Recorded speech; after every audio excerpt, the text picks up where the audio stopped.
En la segunda mitad del siglo XVIII, los reyes españoles de la Casa de Borbón, Carlos III y Carlos IV, sumidos en una terrible bancarrota económica, emprendieron una serie de reformas profundas para asegurar el control de sus colonias en América, conocidas como las Reformas Borbónicas.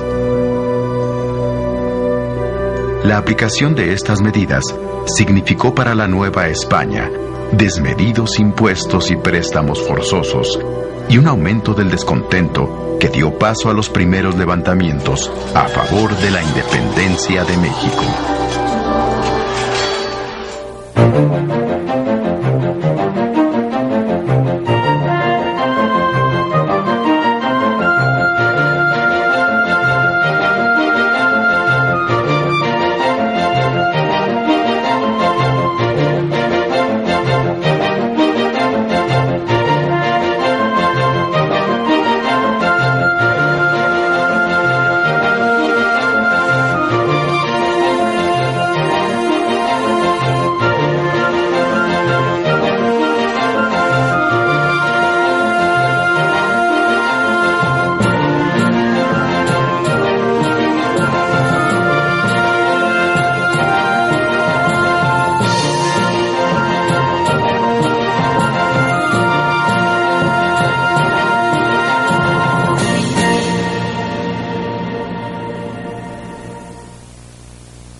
Hacia el año de 1750, el país que hoy llamamos México recibía el nombre de Nueva España y era la colonia más importante que la corona española tenía en el vasto continente americano.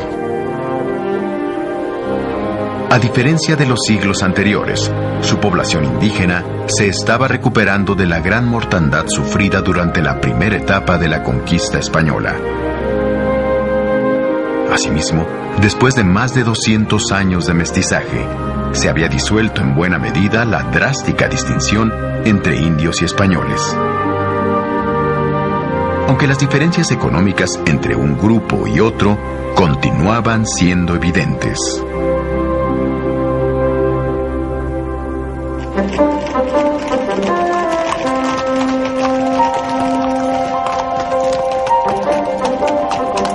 Aunque viajar por su inmenso territorio no era imposible, las distancias enormes y los peligrosos y malos caminos hacían que el transporte de mercancías a gran escala fuera un riesgo. Solamente la plata y algunos productos de importación que llegaban desde Europa y otros lugares al puerto de Veracruz ofrecían a sus mercaderes la suficiente ganancia como para realizar viajes distantes. En general, la Nueva España era un conjunto de regiones en la cual cada una producía lo que necesitaba, y el comercio se daba casi exclusivamente entre los pueblos más cercanos. La mayor autoridad civil de la colonia era el virrey, en el cual depositaba el monarca español las más importantes tareas como administrar, vigilar, cobrar impuestos y encabezar las operaciones militares.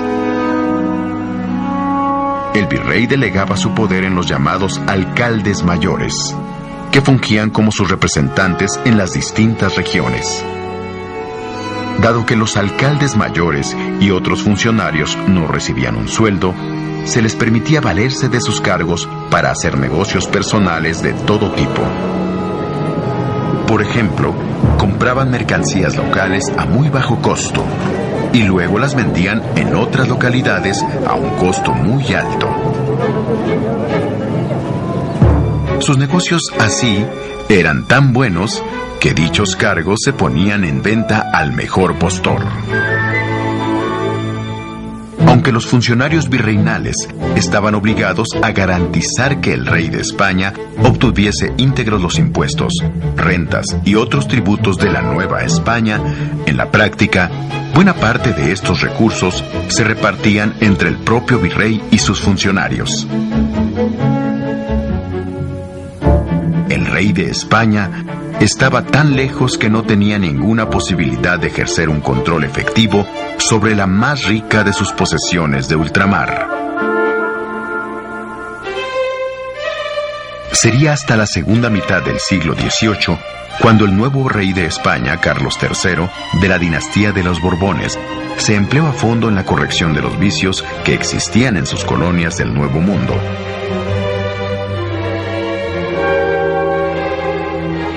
Inspirados en las ideas del llamado despotismo ilustrado, igual que muchos reyes europeos, los Borbones cambiaron su forma de gobernar, construyendo un gobierno autoritario y eficiente, obsesionado con la idea de extraer cada vez más riquezas de los territorios bajo su dominio.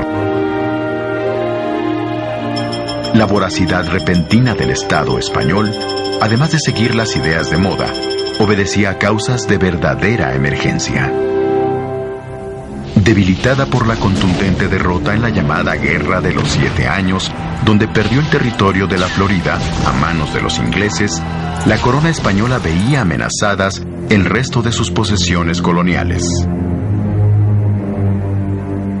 Además de los ingleses que en el Caribe ya habían invadido Cuba, también los indios apaches y los colonos europeos y estadounidenses en el norte de la Nueva España amenazaban con tomar posesión de territorios que la corona no podía defender cabalmente. Sacar dinero y recursos de donde fuese, y en el menor tiempo posible para fortalecer el imperio, serían desde entonces los propósitos más importantes de la política española en sus dominios de América. A estas políticas se les conocería como las reformas borbónicas.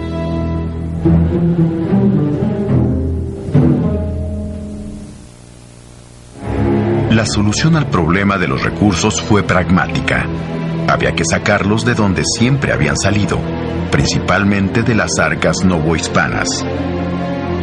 De esta forma, para realizar un diagnóstico confiable sobre las medidas que deberían tomarse, el rey Carlos III necesitaba a un hombre determinado, inteligente y, sobre todo, de una lealtad indestructible. Lo encontraría en José de Gálvez, un malagueño de 41 años con gran experiencia política y una firme convicción sobre las medidas que debían tomarse. Puesto a recorrer los territorios de la Nueva España, el llamado visitador general se dedicaría durante años a tomar nota de todo lo que debía ser juzgado y corregido, lo mismo en el terreno económico que en el político y el militar.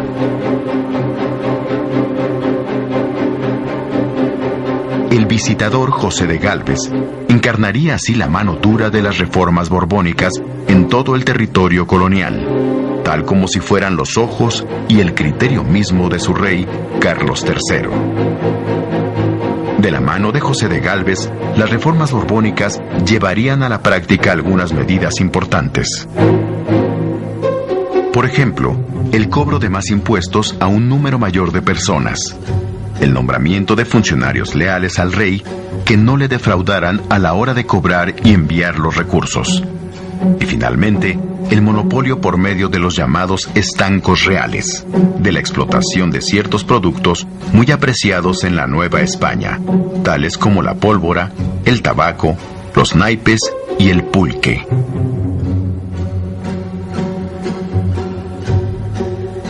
En cuanto a la plata, el principal producto de exportación, se mantuvo una política de apoyo a los mineros bajando los precios del azogue y la pólvora, materiales que eran necesarios para la producción de las minas. Con esta política proteccionista, la producción aumentó considerablemente junto con los ingresos reales. El tabaco, que tenía como principales consumidoras a las damas de todas las clases sociales, su producción y comercio, monopolizados por el rey, creció como nunca, de tal forma que se convirtió en el segundo mejor negocio de todo el territorio.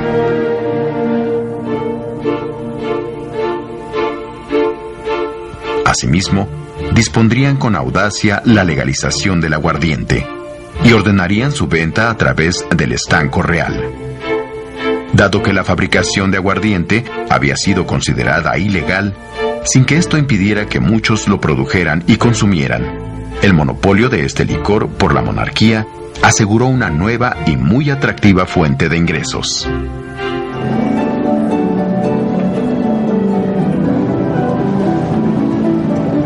Los juegos de azar, las ferias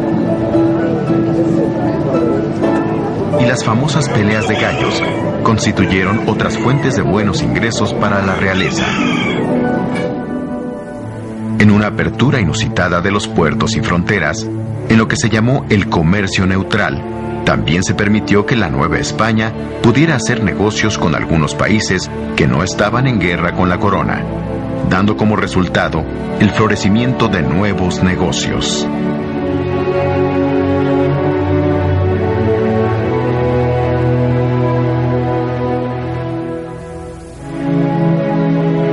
La determinación de José de Gálvez por imponer las reformas borbónicas le llevaría también a desmantelar el viejo sistema de gobierno y privilegios. En el nuevo esquema gubernamental, el territorio novohispano se dividió en 12 grandes regiones llamadas intendencias reales, que dieron una nueva organización a la Nueva España. Para gobernarlas, se sustituyó a los antiguos alcaldes mayores por funcionarios que con el nombramiento de intendentes deberían tomar las decisiones más importantes en lo que tocaba a la economía, la justicia y la acción militar. A diferencia de los alcaldes mayores, los intendentes se encontraron sujetos a un sueldo fijo, debían obediencia estricta al monarca y estaban impedidos para lucrar por cuenta propia. Esta organización territorial, a pesar de que causó en un principio conflictos por la fijación de fronteras entre las intendencias, sirvió de base, tiempo después, para la conformación de los estados que hoy constituyen la República Mexicana.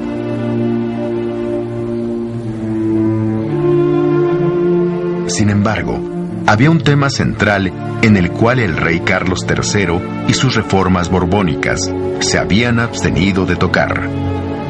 Se trataba de la religión y del enorme poder de la Iglesia en la Nueva España. En 1767, un decreto real ordenó la expulsión de la Orden de los Jesuitas de la Nueva España y de todas sus colonias en América. Los jesuitas, cuya labor había sido clave en la colonización de las áridas y peligrosas tierras del norte, habrían de abandonar en menos de un año el país que habían forjado por más de 2 siglos. Su gran influencia como educadores revolucionarios, su negativa a obedecer al rey de España antes que al Papa, y su desdén por las políticas oficiales, terminarían enfrentándolos al monarca. En el reducido núcleo de habitantes novohispanos, que gozaba de cierta educación, la expulsión de los jesuitas, que en buena medida habían sido sus maestros, causó un gran malestar contra las autoridades españolas. Asimismo, las nuevas disposiciones que permitían al Estado castigar a los sacerdotes que violaban la ley civil provocaron indignación entre la gente humilde, quienes veían en los custodios de la Iglesia a seres semidivinos, no solamente por su intervención en cuestiones religiosas, sino porque afectaba a los intereses del virrey y sus funcionarios, y también porque la bonanza económica solo beneficiaba al rey. Las reformas borbónicas encontraron desde el principio grandes resistencias. Estas resistencias forzaron un cambio en la política del nuevo rey Carlos IV. La nueva forma de gobernar de la corona española se vio reflejada claramente en la reducción del poder de los intendentes o gobernadores locales, los cuales, a la muerte de José de Gálvez, debieron supeditarse al virrey de la Nueva España en turno, conocido como el Segundo Revillagigedo.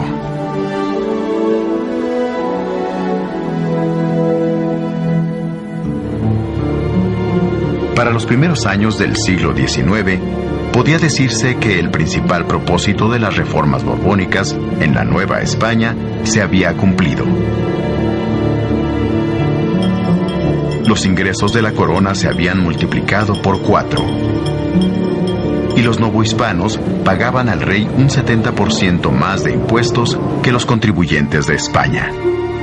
A pesar de ello, las guerras europeas en que seguía envuelta la monarquía, y especialmente los gastos militares que implicaba la defensa de sus fronteras en las colonias americanas, hacían insuficiente cualquier cantidad de dinero. El nuevo rey Carlos IV y sus ministros cayeron entonces en franca desesperación y se vieron obligados a adoptar medidas extremas como pedir préstamos y donativos a los hombres e instituciones más ricas del imperio.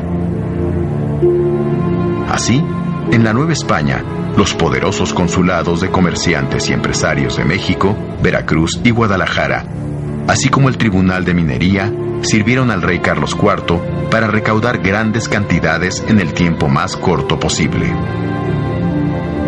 Sin embargo, la urgencia del monarca no conocía límites.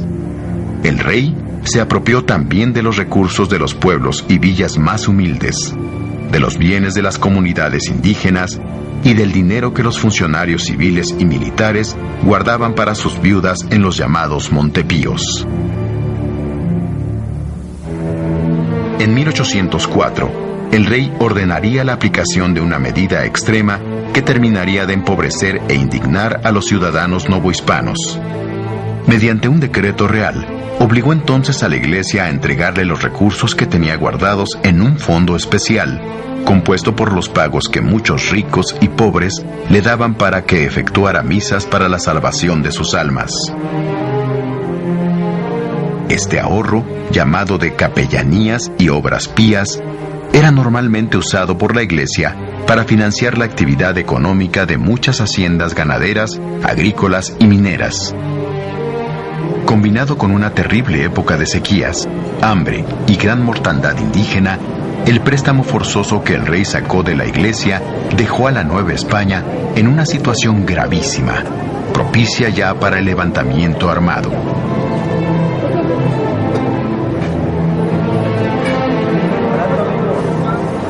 Pero, ¿quiénes pensaban ya en una revolución de independencia? Durante el medio siglo de las reformas borbónicas, se había afirmado entre los criollos, o españoles nacidos en América, la convicción de pertenecer a un país distinto, con tradiciones y talentos propios, que necesitaba urgentemente darse un gobierno propio. La idea de evitar con la independencia el constante abuso de las autoridades españolas iría propagándose a lo largo y ancho del país. Irónicamente, el espíritu que animaba las reformas borbónicas, exaltación de la razón, del conocimiento y del antidogmatismo, contribuiría a la creación de un ambiente propicio para las ideas revolucionarias.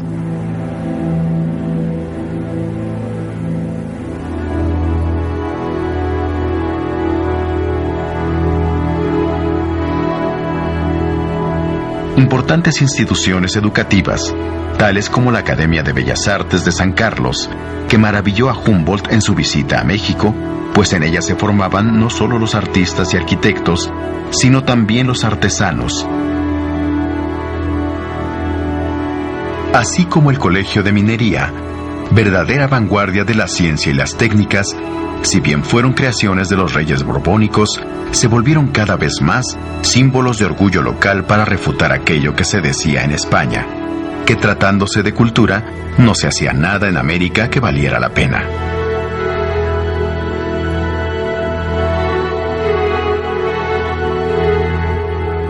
Aunque fuese un grupo reducido, los mestizos y criollos educados se dedicaron a leer libros de contrabando que contenían las ideas libertarias de las revoluciones francesa y norteamericana. Ante la preocupación creciente del Estado español, las palabras libertad, progreso y nación comenzaron a circular por todas partes. Muy pronto, los debates sobre la necesidad de mayores libertades y de independencia para los novohispanos se hicieron comunes. Pero no era solamente esa parte educada de la población la que estaba consiguiendo una identidad cultural propia. especialmente en el norte, la formación de las llamadas milicias provinciales, destinadas a defender las fronteras del imperio y compuestas por hombres comunes de esos lugares, fortalecieron la convicción de que era posible valerse por cuenta propia sin la arrogante autoridad española. Aunque ese sentimiento de identidad tenía un tinte local, más que nacional, la sensación de ser algo más que simples vasallos del rey de España echaría raíces por doquier. Si bien las reformas borbónicas significaron un auge en la economía mexicana que no se volvería a lograr hasta aproximadamente 100 años después, durante el Porfiriato, el tremendo despojo de recursos que llevó a cabo la corona española significó también el principio de la ruina de la economía nacional durante el México independiente.